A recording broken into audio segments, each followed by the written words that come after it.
Et bonjour tout le monde. Ah là, je ne suis pas sur la bonne caméra. Je suis là. Bonjour tout le monde. On se retrouve aujourd'hui, moi seul. Mon compagnon va arriver dans quelques instants.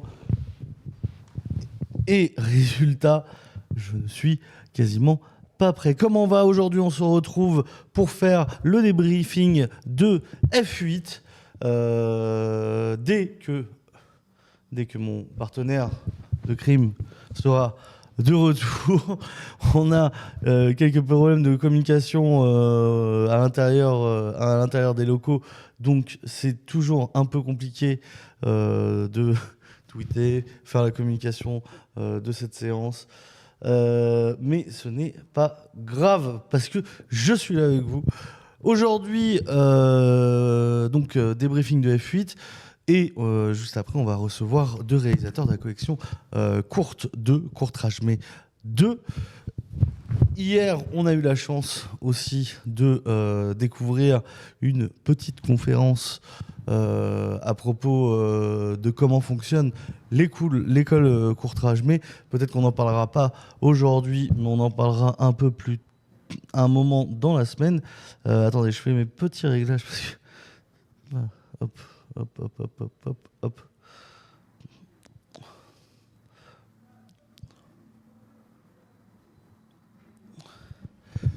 Donc voilà. Comment allez-vous dans le chat? En attendant, nous on va très bien. C'est un peu le moment particulier. Je crois que mon ami s'est perdu à la recherche du réseau au milieu des ruelles de pierre.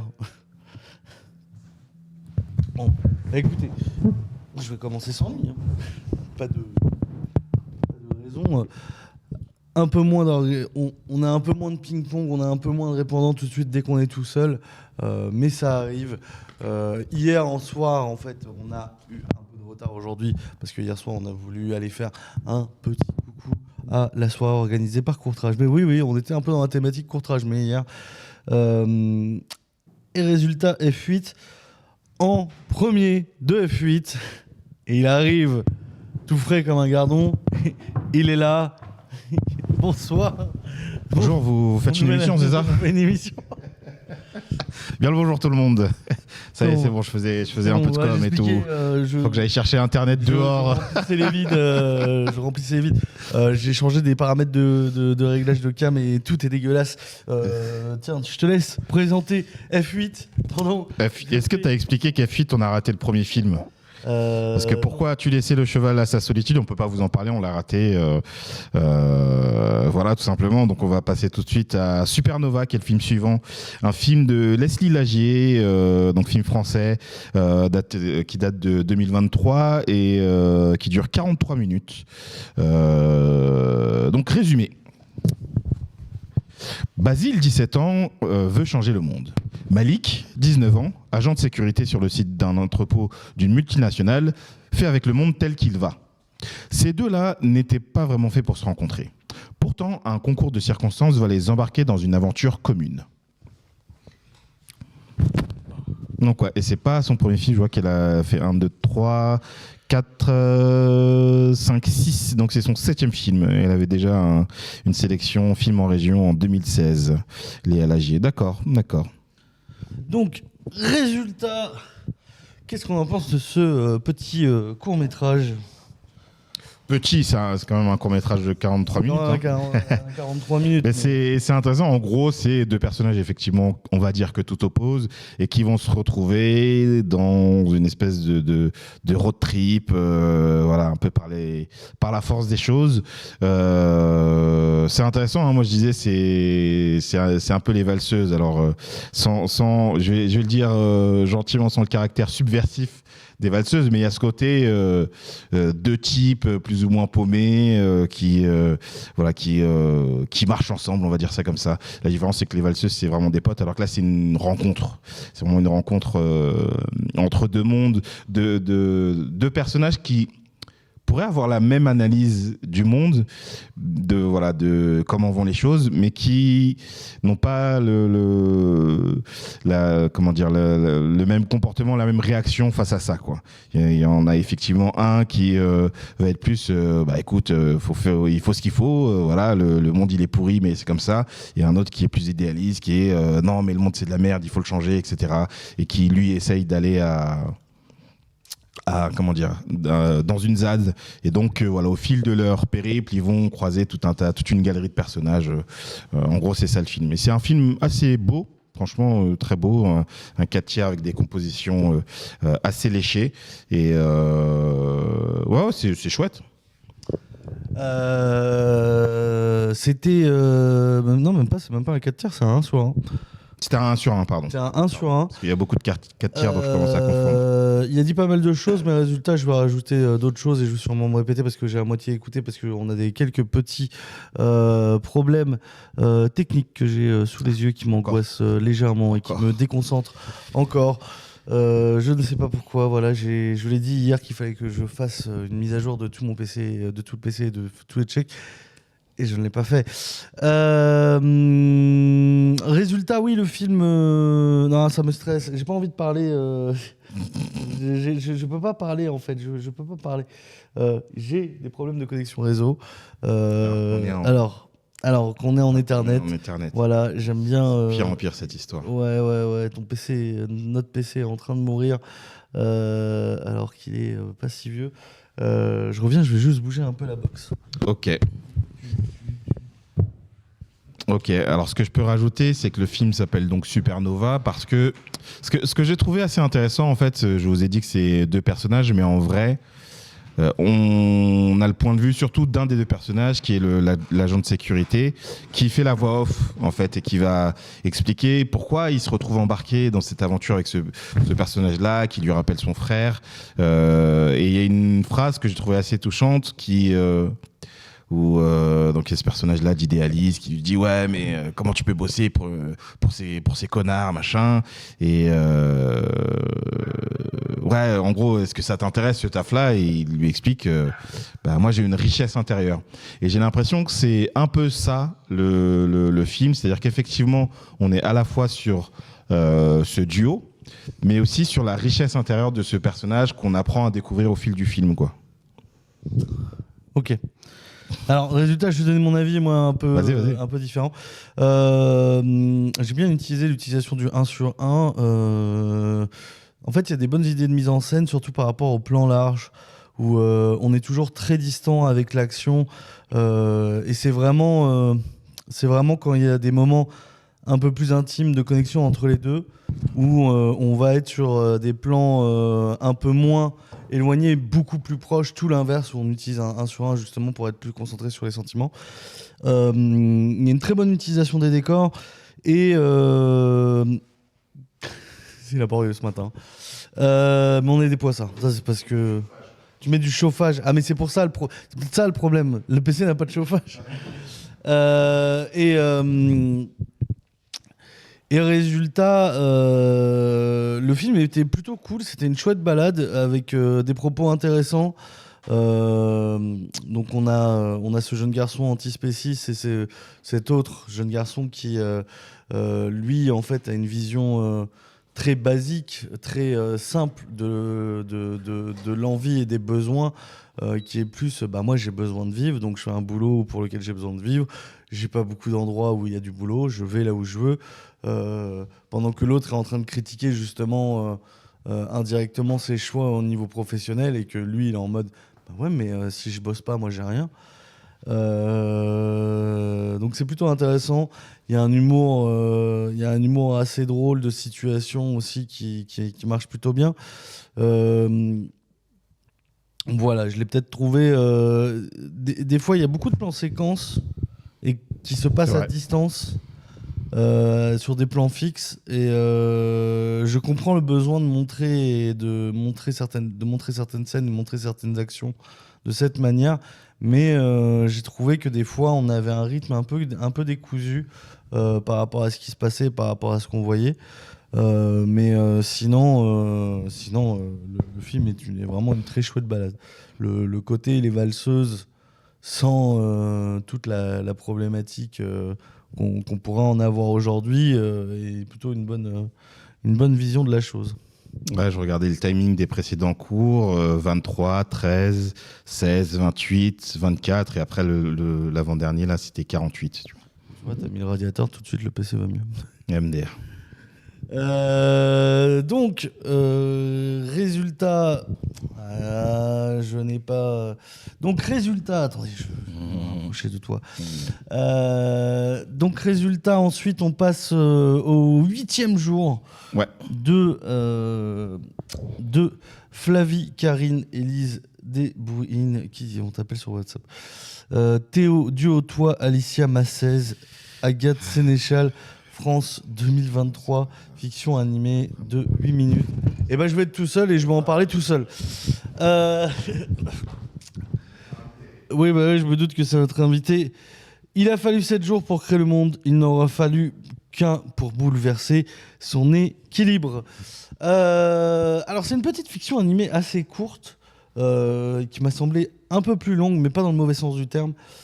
Il se passe beaucoup de choses. En fait, c'est une fiction animée en 3D, mais avec une grosse inspi stop motion pour la direction artistique.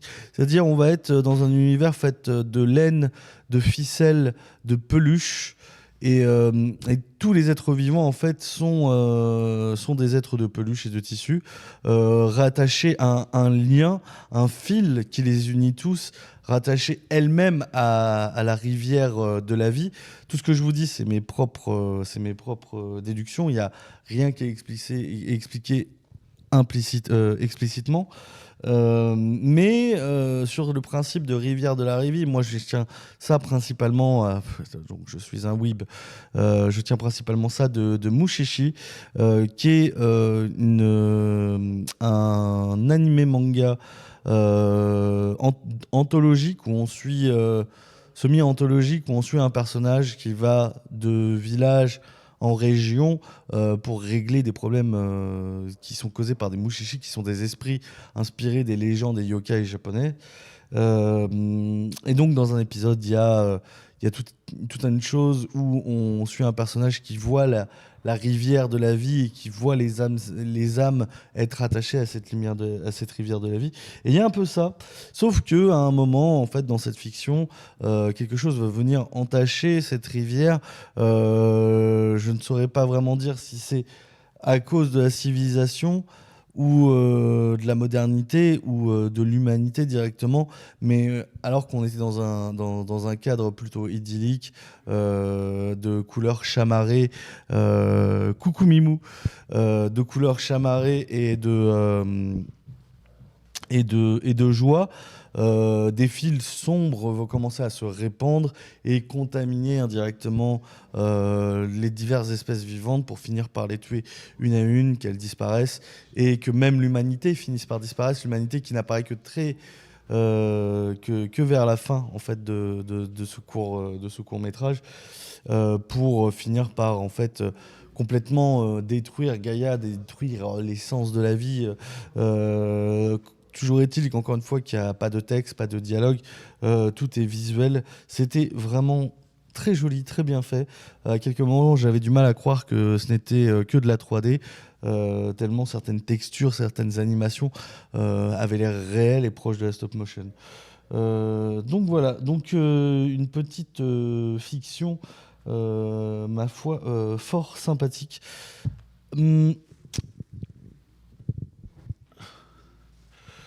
Je sais pas si je dois continuer ou pas. Je ne peux pas continuer sans mon partenaire. On va parler de Namare et l'Invisible et Don Juan.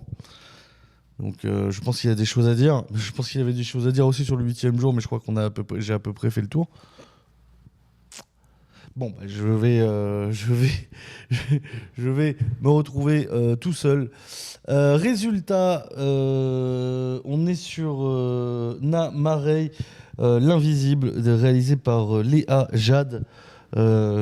Fiction de 22 minutes, datant de 2023, fiction française. se passant près de Kaboul. Zaïd, 15 ans, vit près de Kaboul avec sa mère et sa sœur.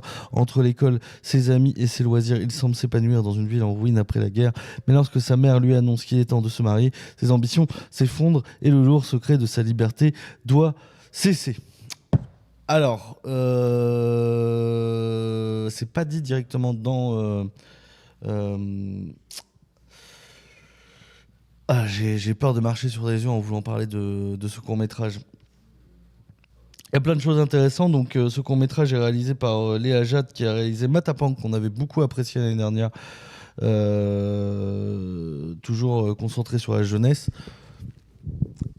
Et donc, c'est un... Alors, attendez, il me faut mes notes. C'est un court-métrage assez touchant, assez émouvant, parlant de la vie de Zaïd, qui est... je sais pas si on pourrait la caractériser, Zaïd, de personne trans, et en même temps, si, c'est une personne trans, mais il y a toute une problématique autour de ça. En fait... Salut. Tu m'aides à parler de l'invisible ? Ouais, bah, je sais pas si moi je trouve la question se pose parce que sur la transidentité parce donc, que le premier plan. Le truc c'est que on la voit pas tellement se présenter. Enfin, on la voit comme on dit, il y a une différence entre identité de genre et expression de genre, tu vois. Elle a une expression de genre masculine, mais est-ce qu'elle cherche plus et tu vois, je dis elle, hein, mais est-ce qu'elle cherche plus à accéder à ce que lui permet le fait d'être un homme, ou est-ce qu'elle se sent homme, tu vois. Et il n'y a pas de truc qui dit que le film nous montre plus le fait que ça lui permette de faire des études, etc., toute une liberté, d'accéder à l'espace public, la rue, tout ça, c'est surtout ça qu'on voit. Salut Mimou. Oui, c'est pour lui accorder une liberté, mais elle a l'air aussi... et c'est vrai qu'en plus, de l'autre côté, il y a une impression qui donne d'être un peu forcée par sa mère. Ouais. D'avoir... parce qu'elle est dans une famille qui n'a pas l'air d'avoir d'hommes dans la famille, ce qui complique légèrement leur vie en tant que femme près de Kaboul. Et donc, Zaïd est obligée d'être représentée, de se représenter en tant qu'homme. C'est pas très clair quelles sont ses envies, ses besoins. On sait qu'elle a une envie d'étudier, une envie d'apprendre, une envie d'aller à l'école et de faire de hautes études, mais cette possibilité a l'air d'être principalement accordée, tu me dis si je me trompe, par son identité en tant qu'homme. Sauf que ce qui va se passer, c'est que pour une raison ou une autre qui n'est pas expliquée, je crois, elle va se retrouver à devoir redevenir une femme pour un mariage arrangé. Ce qui va... Moi, c'est juste en mode le temps, quoi. Bon, bah ça y est. T'as fait ton temps et... Ouais, moi, je l'ai compris comme ça, quoi. Oui, mais ça reste dans tous les cas quelque chose d'assez violent. Ouais, ça tombe du jour au qu'elle lendemain. le désire ou pas, ça lui a donné des espoirs qui sont un peu brisés, et en plus elle se retrouve à devoir réapprendre toutes les manies masculines qu'elle a dû apprendre, des comportements masculins à Kaboul qu'elle a dû apprendre à sa sœur qui va le remplacer pour avoir ce rôle. Donc c'est très fort et vraiment les acteurs partagent une émotion assez forte. C'est très dur. Le cours est très dur. Vraiment, faut être un peu accroché. J'essaye de pas trop spoil, mais il se passe des choses assez dures. Il y a aussi, on la voit à un moment, qu'elle a une relation avec une voisine et qui est pas au courant en fait que ce n'est pas un homme. Ah ouais, tu penses ? Ouais, clairement. Ah ouais ? Ouais, clairement. Ok, vraiment, d'accord. Clairement. Moi, je Si, pense... parce qu'il y a tout le côté touche-moi juste le visage, etc. Pas le corps. Ouais, tu penses que À c'était chaque pour le fois, cacher? pas le corps, etc. Tu penses que c'était pour le Ouais, cacher? je pense que c'était pour cacher. Et c'est Ah. en mode, ouais, mais parce Je que croyais que des corps comme le mien, C'est vrai que... t'en verras d'autres, mais personne n'aura le même visage. Ce qui est très beau, la manière dont c'est amené, etc. Mais pour moi, c'était ça derrière. C'était le truc de, c'est un secret, en fait. Ouais, effectivement, t'as sûrement raison.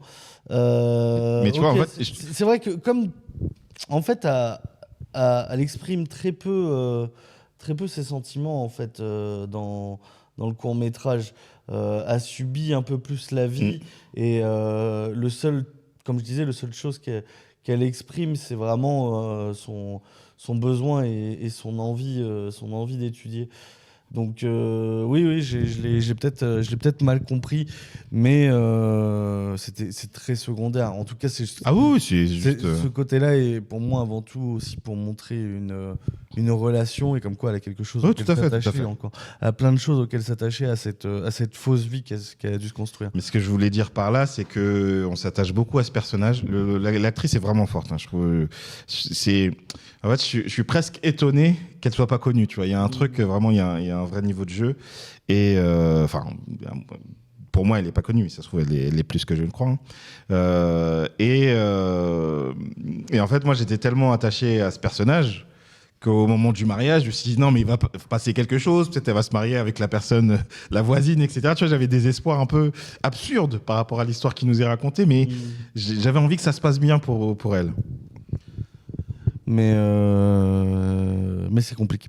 Ouais. Donc voilà, pour l'instant, nous, alors, on n'a pas vu le tout premier. Hein, pourquoi as-tu laissé le cheval à sa solitude, mais cette séance nous a beaucoup plu. Il y a beaucoup de bonnes choses, beaucoup de récits très différents, beaucoup de façons aussi d'aborder le récit de manière très différente, que ce soit dans la réalisation ou dans la narration. On va rapidement parler du dernier et on pourra se permettre aussi d'en parler. On est un peu en retard, donc ouais. Voilà. Et en plus là, je sais pas si tu as dit, mais on reçoit donc Léa Jade, la réalisatrice, on la reçoit vendredi, ainsi que oui. Ouais, le réalisateur. La moitié de mon cerveau n'était pas là. Le réalisateur du film dont on va parler, Don Juan, et Kourani Soufi, qu'on recevra aussi. Donc on fera un entretien croisé. Et d'ailleurs, Don Juan, donc c'est un film, une fiction française de 15 minutes. Résumé, Ayman et Bilal, vendeurs à la sauvette, arnaquent des femmes à l'étranger via Western Union. Alors qu'Ayman escroque la mauvaise sœur, Bilal s'inquiète. Malgré les avertissements de son ami et le mystérieux appel à la prière venant du ciel, effectivement, il y a toujours cet appel à la prière, quoi. Fantastique, ouais. D'appel à la prière. Ayman s'enfonce dans une voie sans issue. C'est un bon résumé de ce qui se passe dans ce film. Et avec ce truc de... Il y a pas mal de plans séquences, on est en caméra portée. Pas mal de plans séquences. C'est très prenant, on est vraiment dedans. On prend le premier plan et un plan séquence qui est... je sais pas s'il a été... Il a sûrement été pensé comme ça, mais qui est assez millimétré, je trouve, dans son décor, dans ce que ça veut montrer, où ça commence en fait dans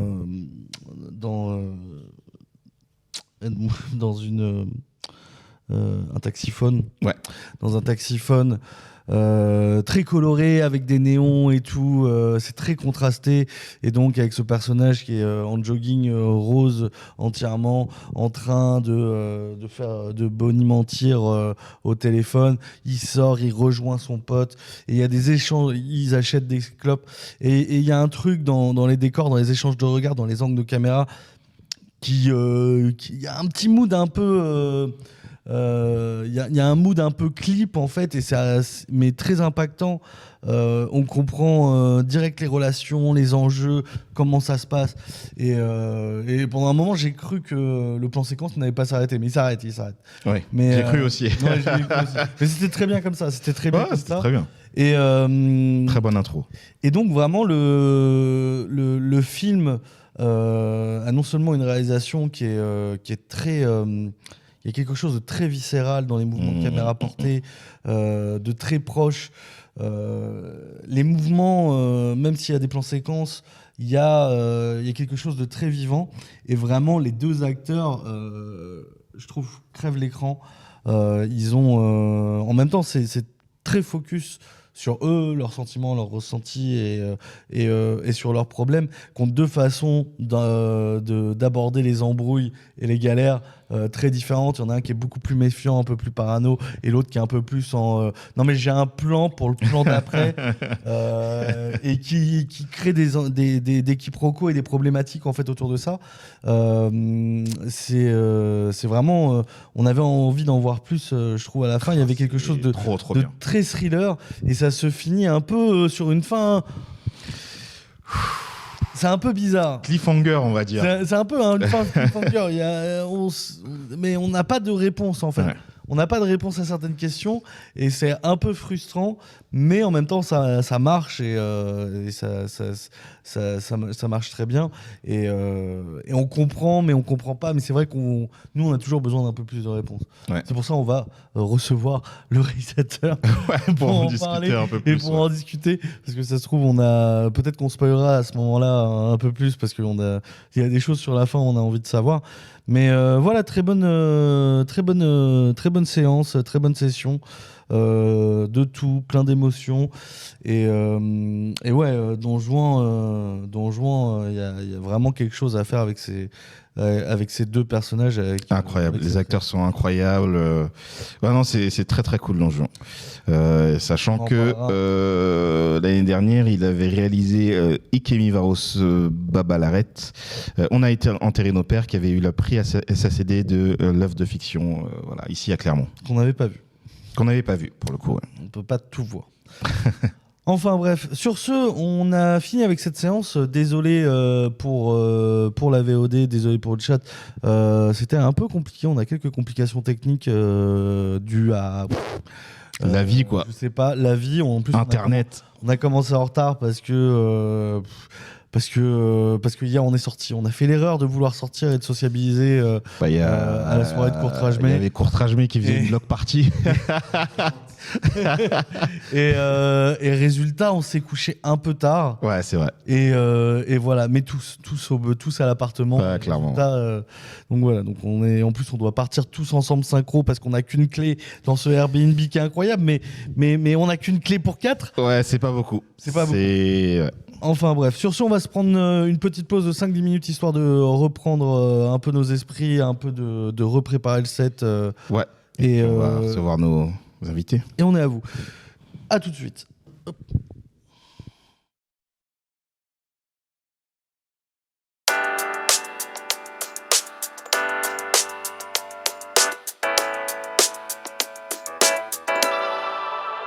How do I deal